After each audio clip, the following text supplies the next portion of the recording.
Hello दोस्तों, आप सभी का स्वागत है हमारे YouTube चैनल बड़ा कैरियर पर। तो आज हम लोग पढ़ने वाले हैं पीरियोडिक टेबल का तीसरा लेक्चर है ये, और इसमें हम लोग पढ़ेंगे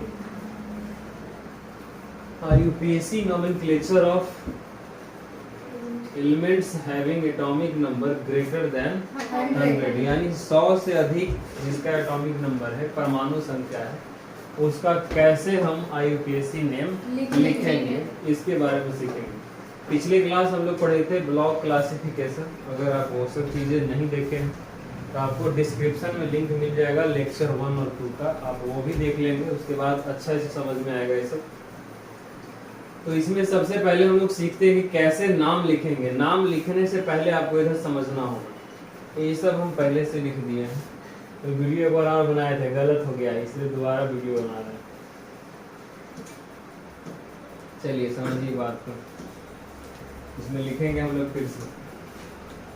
डिजिट यहाँ दिया है 0 से 9 तक, इसका नेम है और इसका क्या है, मतलब होता है संकेताक्षर, जिसको संकेत कहते हैं। सैम्बल भी लिख सकते हैं। तो देखो 0 डिजिट है, डिजिट क्या है 0, इसका नाम क्या होगा, संकेत इसका क्या लिखेंगे, तो 1 है, उसका भी क्या नाम है, UN मतलब अन। फिर क्या हो गया U, 2 है तो बाई, B, 3 है राइट, 4 है तो 5 है तो पेन P लिखेंगे, 6 है तो क्या लिखेंगे हेक्स, 7 है तो सेट, 8 है तो ऑक्ट, 9 है तो ई। अब इसमें सारे नंबर का नाम लिखा हुआ है, उसका सिंबल दिया हुआ है। अब नाम लिखते समय क्या करना है वो समझिए। सबसे पहले एटॉमिक नंबर यहाँ दिया है, मान लीजिए 108 का लिखना है, आपसे जो कहे वो लिखा जाएगा। तो सबसे पहले इसमें 108 का नहीं लिखेंगे, एक का करके नंबर का लिखेंगे। तो पहले 1 का लिखेंगे और 1 का नाम क्या है, अच्छा 1 का नाम क्या है अन, 0 से स्टार्ट है, सीधा माइंडसेट एकदम 1 से स्टार्ट होता है। 0 क्या हो गया, ये हमारा अन, क्या हो गया फिर क्या है 0, तो 0 के लिए क्या नाम है, नील, तो यहाँ क्या हो गया नील, 2 अक्षर लिखा गया। तीसरा बात है 8 लिखना है, तो 8 पे क्या है ऑक्ट, तो ऑक्ट लिख दिए। और लास्ट में आपको क्या जोड़ देना है, समझ गए, इतना करेंगे आपका नाम लिखा जाएगा। जैसे इसमें नाम लिखा गया इसका UN नील ऑक्ट IUM। इसी तरीके से अगर हम 109 लिखने जाएंगे तो 1 का क्या हो जाएगा, 1 का यहाँ देखिए क्या हो जाएगा अन, UN हो गया, 0 है तो नील हो गया, और 9 है तो 9 को क्या लिखते हैं इन, और फिर लास्ट में क्या जोड़ना है IUM लिखा गया। अब सिंबल लिखना है तो 1 का सिंबल क्या है U, 0 का क्या है N, और 9 का क्या है, बस हो गया। 106 का लिखना है तो पहले 1 का लिखेंगे, तो 1 का क्या है, तो 1 का क्या है 1, फिर 0 नील, फिर 6 का क्या है हेक्स, और फिर क्या जोड़ना है। तो इसी तरीके से आप किसी का भी क्या कर सकते हो, लिख सकते हो, IUPAC नेम लिख सकते हैं, यानी जिसका 100 से अधिक एटॉमिक नंबर है उसका कैसे नाम लिखा जाता है वो इसमें बताया गया। चलिए अब हम लोग आगे बढ़ते हैं पीरियोडिक टेबल के बारे में। पिछले क्लास हम लोग पढ़े हैं कि पीरियोडिक टेबल में क्या क्या चीज होता है क्या नहीं होता है। ब्लॉक क्लासिफिकेशन इसमें पढ़ लिए थे। अभी इसके बारे में कुछ प्रॉपर्टी या फिर 2-4 लाइन इसके बारे में बात कहा जा रहा है, उसको समझते हैं। सबसे पहला हम लोग इसमें समझेंगे अबाउट पीरियोडिक टेबल की, मतलब इसके बारे में कुछ बात है। जैसे पहला बात इसमें कह रहा है कि first period is the shortest period containing 2 elements, मतलब जो फर्स्ट पीरियड है वो क्या है शॉर्ट पीरियड है, या शॉर्टेस्ट पीरियड इसको कहेंगे, वेरी शॉर्ट कह सकते हैं, क्योंकि इसमें 2 ही एलिमेंट होता है, एक हाइड्रोजन और एक क्या होता है हीलियम। सेकेंड पीरियड या थर्ड पीरियड होता है, इसको शॉर्ट पीरियड कहते हैं, और इसमें कितना एलिमेंट होता है 8 एलिमेंट्स होता है, कोई दिक्कत नहीं। आगे इसमें देखेंगे फोर्थ और फिफ्थ में, तो इसमें इसको लॉन्ग पीरियड कहा जाता है, और इसमें कितना होगा 18 एलिमेंट होगा। कितना एलिमेंट होगा 18। इस बात को आप यहाँ गिन सकते हैं, तो 1 हो गया इसमें, फर्स्ट पीरियड में 1, एक हीलियम मतलब 2 हो गया, हाइड्रोजन और हीलियम 2 ही है। सेकेंड और थर्ड में आएंगे तो आपको दिख जाएगा कि दोनों में कितना है 8 एलिमेंट है। कितना एलिमेंट है 8, और इसमें कितना है 2। लेकिन इसमें आएंगे तो आपको कितना दिख जाएगा, 18 एलिमेंट है। और इसमें आएंगे तो कितना दिखेगा, 32।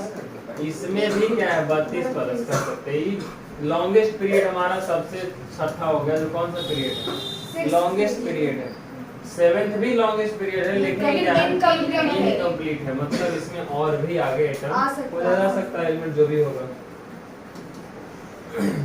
तो 6th period is the longest period having 32 elements, 22 नहीं 32 elements.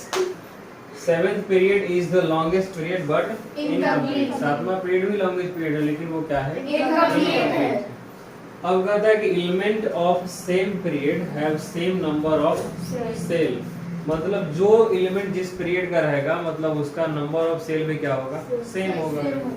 नेक्स्ट कहता है कि element of same group have same EC of valence shell. अब एक ही ग्रुप का अगर अलग अलग एलिमेंट है तो वैलेंस सेल का ईसी सबका क्या होगा, सेम ही होगा।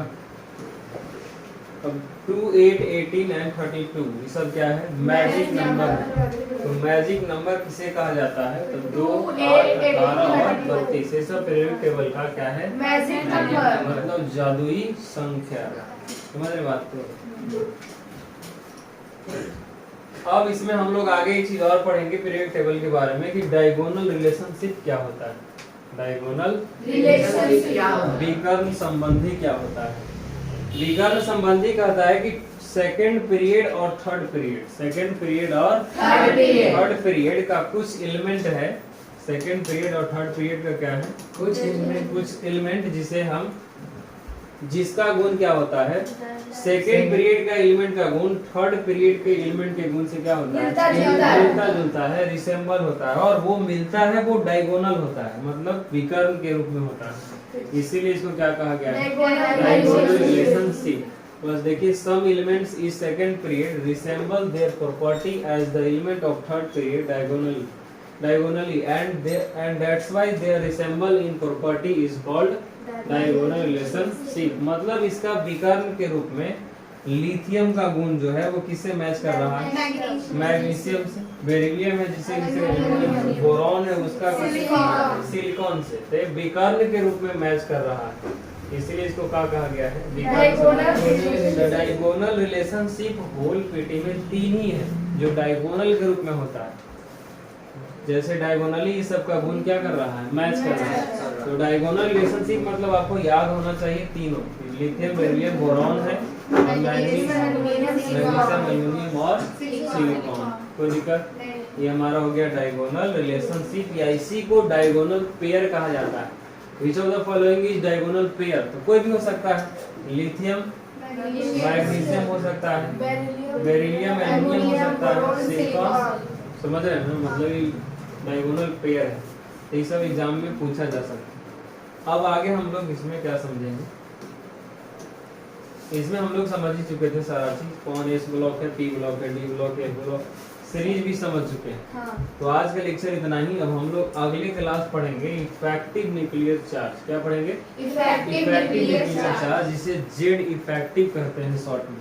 अब जेड इफेक्टिव क्या होता है, क्यों पढ़ते हैं, कैसे इस पे सवाल पूछा जाएगा, ये सब हम लोग अगले लेक्चर में मिलेंगे। अगला लेक्चर मतलब अब दशहरा के बाद आएगा, दुर्गा पूजा के बाद। तब तक आप सभी को दुर्गा पूजा की हार्दिक शुभकामनाएं। धन्यवाद।